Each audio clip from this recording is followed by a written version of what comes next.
Welcome back, everyone. If you're just joining me, thank you for tuning in. And if you stayed with me, I want to thank you for that also. My next guest is Judith Eugene. She is with Loving Hands Yoga and Reiki. She is a wonderful resource for anybody we just talked about taking care of other people and stress. If you're one of those people, and most of us are, we need to hear what Judith has to talk about, because she provides care for the caregiver in so many ways, the kind of care we need to get ourselves whole so that we can help the others as well as ourselves, right? Right. And I understand, Carol, you're a caregiver also, and it pushes you in a lot of different directions. Yeah, it does. It does in a lot of different ways. But, one of the things that my first guest said that hit home was that, you have to take time for yourself.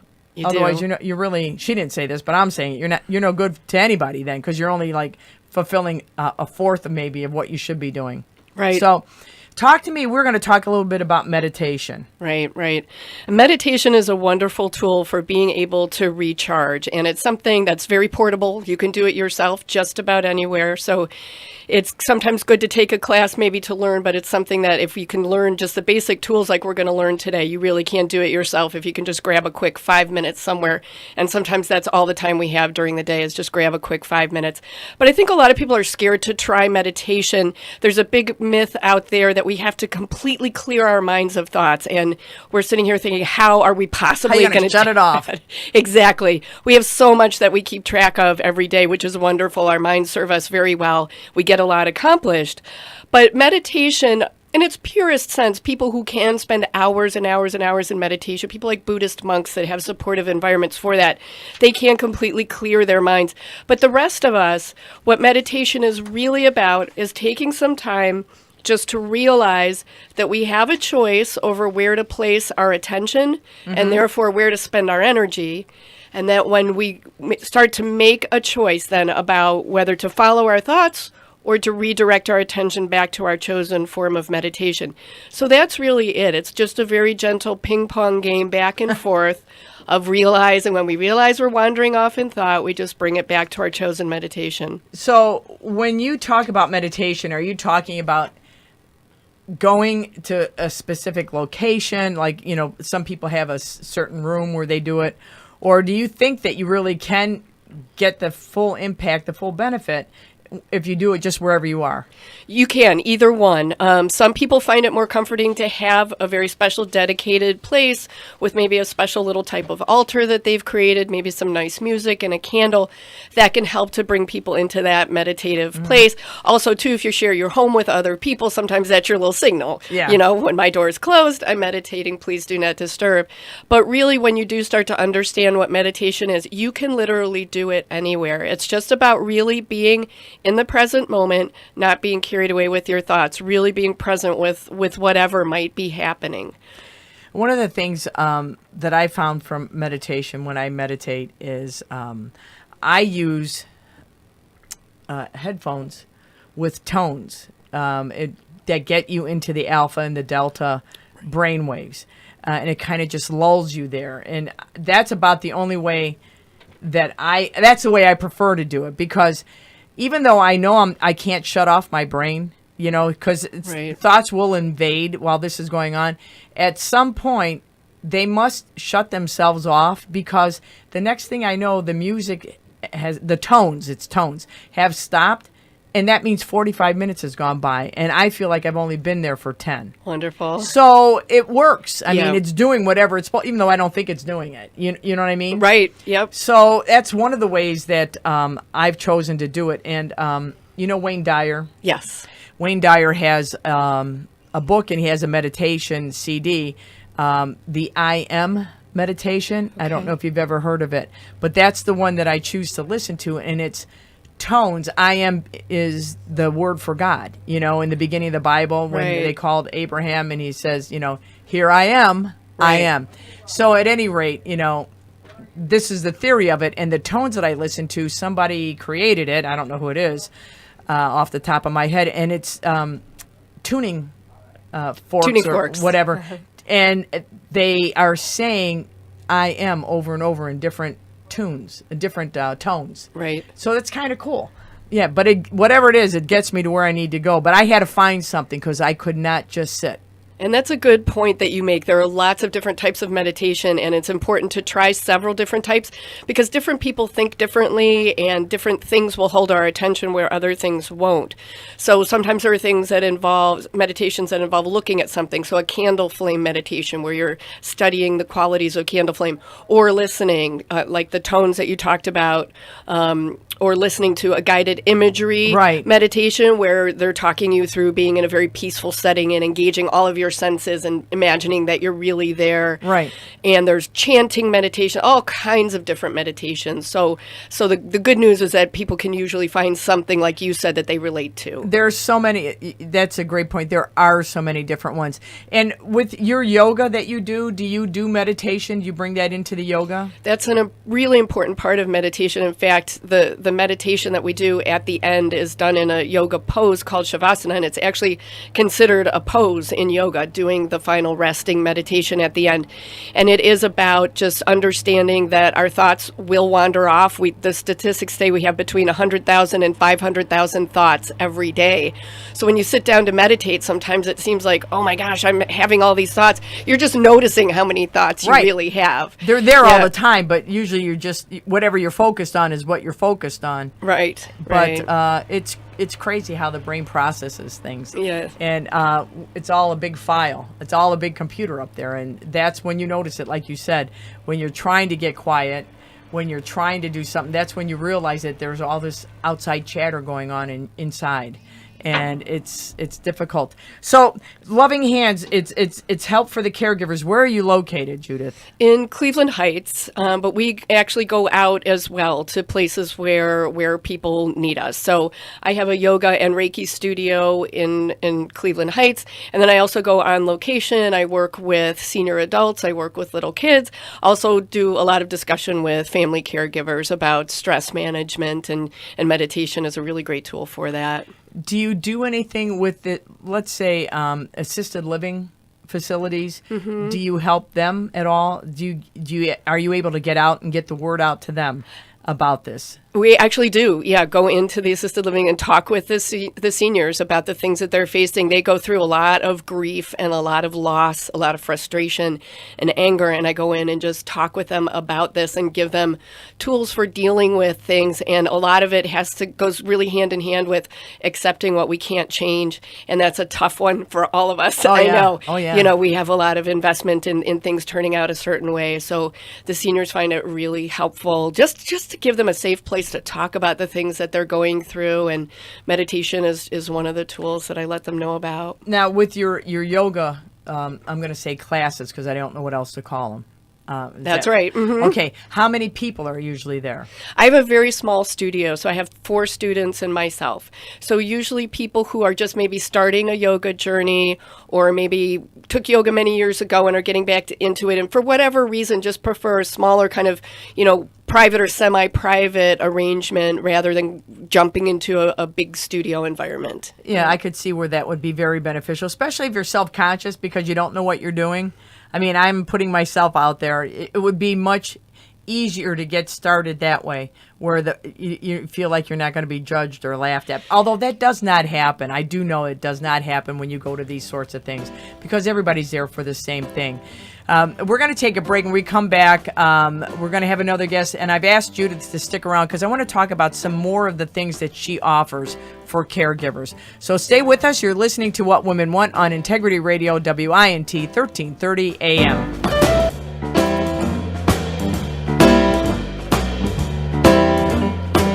Welcome back, everyone. If you're just joining, thank you for tuning in. I'm Carol Ganser. You're listening to What Women Want. Remember, you can go to the archives tomorrow to catch the first part of the show. Anything that you have not heard up to right now, all you have to do is go archives to wintradio.com and pull up What Women Want in today's date, and you'll be able to hear it again.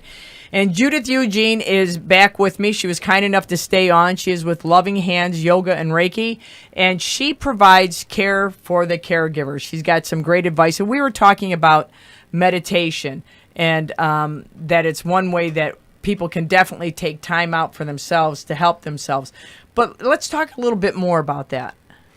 The reason for understanding why do this, why meditate, why take time out of our busy day to just kind of sit there, what can it really do for me, goes back to that key that I talked about realizing what our thoughts are and realizing that we can choose where to place our attention and our energy. So when you think about your thoughts, it sounds funny, think about your thoughts, but they're almost always, when we're not focusing and concentrating or in a conversation with someone and really in the present moment, our thoughts are usually always about the past or about the future. They're about things that have already happened that we can't change, or things that haven't happened yet that we can't really do anything about right now. Things we need to do and how you're going to get it done, and you're spinning your wheels. Exactly. So you create a lot of stress thinking about, oh my gosh, my child has to go to a birthday party. I haven't bought the present yet. How am I going to get to the bank before it closes? And you're working yourself up into a tizzy, and all you're doing is brushing your teeth, and your day hasn't even started yet. So it's about paying attention to that. So meditation just teaches us to start being aware of how we think and when we think and what we think about. And by doing that, then by regularly practicing, choosing, instead of getting caught up in that past or that future hamster wheel, choosing instead to come back to the present moment, whatever it might be, whether it's the chanting or it's the listening to the tuning forks. The more we do that, the more we ingrain into ourselves the awareness that we have that choice.